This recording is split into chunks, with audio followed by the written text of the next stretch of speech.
I do sense a little bit of trust issues coming from your partner to you or you to your partner. Okay. So the energy can be vice versa. It flows both ways. But this is the way that you see your partner. We have here the Seven of Swords. The Seven of Swords can indicate some type of, it's like doing things behind the scenes, doing something a little bit sneaky, a little bit stealthy, not wanting people to know about it, not wanting to, people to, expose you or find out about it. And this is the way in which you see your partner. You might find them to be a little bit sneaky. You might find that they are possibly a little bit manipulative. I see some snooping. This is sort of like, breaking into a museum, trying to steal the artifact, trying to avoid all the lasers in the security camera. This woman is kind of stealthy. And I don't know why she's not walking around where the pavement is. She's like treading on water, trying to cross over something because she doesn't want to be detected. She doesn't want to be seen. And those things in the background, I feel like they're flowers, but they look like eyeballs. So somebody's snooping. Somebody is like stealthily looking at somebody's emails, social media messages, cell phone messages, text messages, phone calls, possibly checking your phone logs. So I feel like it's somebody that has access to you. So you might be in a relationship, you might live together, you might cohabit. And if this doesn't resonate with you, then your partner is not snooping. Okay. But either way, I feel like you are aware that there's something, some insecurities are being stirred up about your partner. The way that you feel about them, we have here the Four of Pentacles. This is a person who is very possessive, gets jealous quite easily. And the funny thing, so Four of Pentacles, it's like the miser, the person that's hanging on very, very tightly to their possession. You belong to me. You're not a person, you're an object, and you belong to me. So in its worst manifestation, it could be that you belong to me. You don't belong to anybody else. You belong to me. In a milder manifestation, it could be someone who's quite jealous, who's quite possessive of you. They don't want you to go out and, have male or female friends because it stirs up insecurities within them. They might also be clinging on to this relationship for financial reasons. So there are lots of manifestations of this card. What I was going to say is people express jealousy in different ways. So there are some people that, it's a really difficult feeling to, I guess, admit to and to express. It makes us feel so vulnerable, and it's like, as an air sign, I feel like if you're jealous, you would never express it.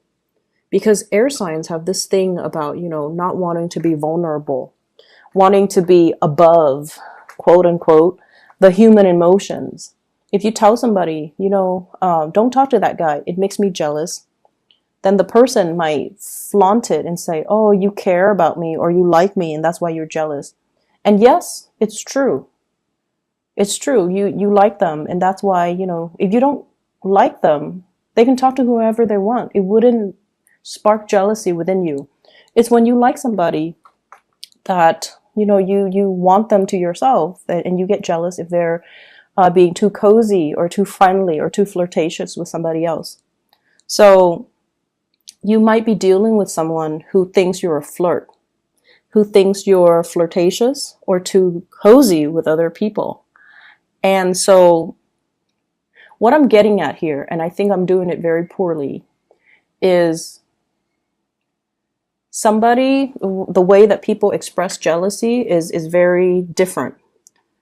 There are the manipulative kinds that, try to wear down your self-esteem. They say things to undermine you, to undermine your beauty, your achievements, your sense of self-worth, because they don't want you to leave them. And they will say and do these things that can be very, very detrimental to your self-esteem. And then the others might try to physically prevent you from, flirting, from going out with your friends, from having a social life because they are afraid someone's going to scoop you up. And then there are others too, where, they're a little bit more high-minded, hopefully, and they let you do your thing. But once they've had it, they will walk out. They won't say anything. They'll just walk out. And so you might be dealing with all three of those combinations, or you might be dealing with, somebody that exhibits some of those traits. But either way, there is some trust issue. There are trust issues, between you and another person. And I feel like, they're a little bit more on the self-contained jealous side, where they are possessive of their partner, but they also believe in the sacred and the sacredness and the sanctity of a relationship. A relationship is between two people, and that's how it should be. And they truly believe in that. And so if they see you flirting, if they see you out and about, socializing with a lot of people, they won't trust you. They won't want to get involved with you. Even though they like you, they might turn you down if you make an offer because they don't trust that you are monogamous. Okay? And then there are others as well that will try to undermine you, or, will act very aloof towards you, and they might say hurtful things to you, even if they like you, because they don't want to feel vulnerable. So you're dealing with like someone who is quite defensive. And I feel like if you're in constant conflict with another person, it doesn't even have to be over flirtation and jealousy. You're dealing with somebody that has trouble apologizing. When they're wrong, they don't apologize. And it can be very manipulative. It's like you're trying to get to the bottom of an argument. You already know you already know the truth. And then, they kind of throw it back at you. And they kind of make it seem like your fault. So for example, you check their phone, you're like, who's this lady that you're talking to? Rather than answering you, oh, this is my coworker, this is my friend, this is my side woman, they throw the argument back at you, and they're like, why are you going through my phone? Right? So for those who are dealing with that, it's a diversionary tactic to throw you off. And it's because they know they've been caught. They don't want to apologize, and they're not going to apologize. So you better check yourself out of that relationship, Libra, if you're dealing with that. So either way, I do see trust issues. I see manipulation as well. And I see somebody getting very defensive when they're confronted with some wrongdoing. Okay. And it's not healthy for you to stay in this. I feel like many of you have broken up with somebody that has done you wrong. You're trying to move forward. This is the energy that you exude here, the Judgment card. This is moving forward, new beginnings. Whatever new relationship you've been praying for, I feel like it's on the verge of happening for you. But you have to release exes. You have to release past resentments. You have to release past trust issues. You have to release crushes and relationships that are built on power struggles, dominance, and submission, rather than, true harmony and two people coming together and at a level playing field. So aiming for relationships that are not about, conflict and submission and dominance and power trips and control issues. Moving forward to something healthier, something better for you, something more in alignment with your Libran, balancing the scale energy. Okay. And I feel like that's where you're headed right now. But there are still issues from the past that you need to overcome. The way that your love interest or the other person sees you, or the way that people around you sees you, we have here the Five of Wands. This indicates an internal conflict. And I just have to say this, Libras, you're very, very calm and just very balanced on the surface. But I feel like for some of you, it masks something underneath. There are times where you want to, give somebody a piece of your mind. but you don't because you're diplomatic. And there are times where you want to, kind of uh, be, it's like you're in a room in a board meeting and there's that elephant in the room nobody wants to address. You want to just, stand up on the podium and just address the elephant in the room, but you don't do it because of that sense of propriety. You don't get off on putting people in awkward situation. You're not confrontational. You're not like you're just not a jerk. You don't want to put people in bad situations. You don't want to inconvenience people. You don't want to upset, like rock the boat. And I feel like for those who are dealing with this, years and years of emotional repression can also have its detrimental impact on you, where you're kind of living this provisionary life, doing what people expect of you, and yet not being able to really voice your opinion and to do things the way that you want. And some people, it's a smart strategy to get ahead in life, like professionally, right? To be like the nice guy and to have everybody kind of look up at you and admire you. But at the same time, if you're never able to voice your opinion, if you feel like you have to censor yourself around, in everything that you do, it can take its toll on you. And then you can, lash out at inopportune moments, lash out at the wrong people, or just, your aggression, it has to go somewhere, right? Energy has to go somewhere. So the frustration and the aggression might be internalized, or it might like find an outlet in the wrong way. So that's just something I want Libras to be a little bit careful of, because that's what's showing up here.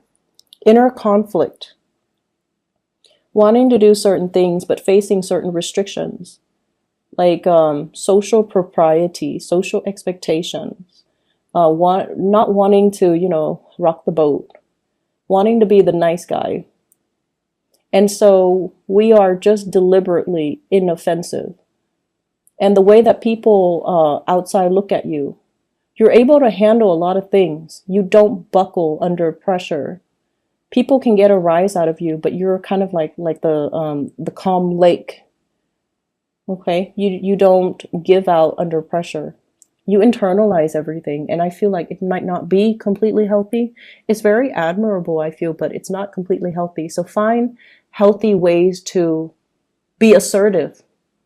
We don't have to be a jerk to be assertive, but we have to stand up for ourselves. We have to learn to be assertive, and we have to learn to draw boundaries with other people, okay?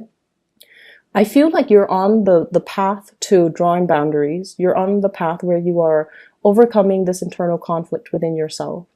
You might also be dealing with somebody who really pushes your buttons, who is defensive, who is avoidant, like they won't admit when they're wrong, and you have the same fights over and over and over and over again. But this card can also indicate a lot of passion that we have towards another person. And you're trying to get a new beginning with this new person. You might be dealing with a fire sign here. Sagittarius, Aries, or Leo. I also have earth sign, Taurus, Virgo, Capricorn. I also have air signs, Aquarius, Gemini, and Libra. So I feel like there is a situation that you've been praying for, but you're kind of like one day praying for it, the next day backing off. So you're being very wishy-washy about your intentions. You want to build something solid with another person, but you have to let go of ghosts from the past relationships. You like a person. They're also maybe not able to open up to you because they're not really sure what your intentions are. So I see a lot of inner conflict within you. You're praying for a new start. And we have the new start here, the Ace of Pentacles. This is a beautiful card that indicates a relationship can be built on this. It's very slow. You're hoping to speed up the timeline. You're hoping for something to break through, to culminate that, the little leaf poking out of the ground. Wanting a new start, wanting something to just start already. And the other person might be very, very hesitant to making this new start, okay? Earth signs in general, if you're dealing with one, they're very slow, and they also need assurance. If they see you as someone who's flirtatious, they're not going to go for it. And if you're dealing with someone who's, manipulative or whatnot, you don't get yourself in that situation. Okay. Um, in other areas of your life, I feel, well, actually, let me just finish this off. There is communication here, but we need to communicate in a way where it's more conducive to meaningful communication rather than just, mindless banter back and forth, like being the social butterfly and just chit chat that don't really have any substance. We need to communicate in a meaningful way. We need to tell the other person what our intentions are. Never mind the, rejection. Never mind, like, just put it on the line. I feel like they're waiting. They like you, but I feel like they're waiting for some type of a gesture from you, something concrete. Okay, so hence the Ace of Pentacles. This is like concrete actions in the real world that we can see, rather than just praying and hoping. We need to get our hands dirty, and we need to just make this move. Okay, so if you like somebody, that's what needs to happen, because otherwise I don't see things moving in the direction that you're hoping for. In other areas of your life, what I do feel here is this balance that's happening for you. I have here the King of Cups and the King of Wands. Okay, knowing when to sit back, knowing when to step up. It's a long process. It's a long process for every sign to learn. Knowing when to not jump the gun, knowing when to hold back, knowing when to go for it, knowing when to kind of relax and trust that the universe will take over. So this is the balance of the drive, the ambition, and the emotions. So balancing the passion, balancing the emotions. And I feel like you've got it. You've got a good balance here. I feel for many of you, there are lots of communication coming from other people to you. And I keep seeing an ex, okay, somebody from your past, possibly a water sign, Pisces, Cancer, Scorpio. There's communication, and I feel like you're very, very busy. Somebody from the past. Doesn't even have to be a relationship partner. Somebody that you've known, went to school with, worked with, known casually, whatever the situation might be. They're trying to give you some type of communication. They're trying to solicit you for some type of travel. Traveling to see you, traveling together, traveling overseas. I see air travel. And I say that because of this Eight of Wands here. And I feel like they're trying to make a connection.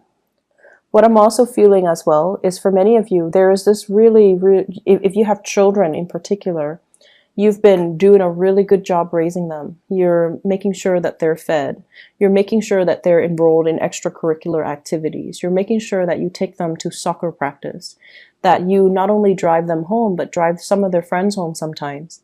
You're doing, like, you're going above and beyond to make sure your little ones are going to succeed in the world. And there's a lot of personal joy and satisfaction. It's almost like coming to the realization of, wow, I did not know I could love this deeply. I did not know that parenthood could bring me this much joy. King of Wands, which is a paternal figure. And then we have the Ten of Cups, which is family, completion, happiness. And it's just, emotional exuberance, especially for those who are married or who have children. You're protective of them, you're raising them well, you're teaching them things. They're achieving a lot in life because of your care and attention. So I feel overall, when it comes to children, this is going to be a really, really beautiful week. A lot of people do take their children trick-or-treating. So I feel like that is also an energy here where the fun and the excitement, everything is sparked off in a really nice way.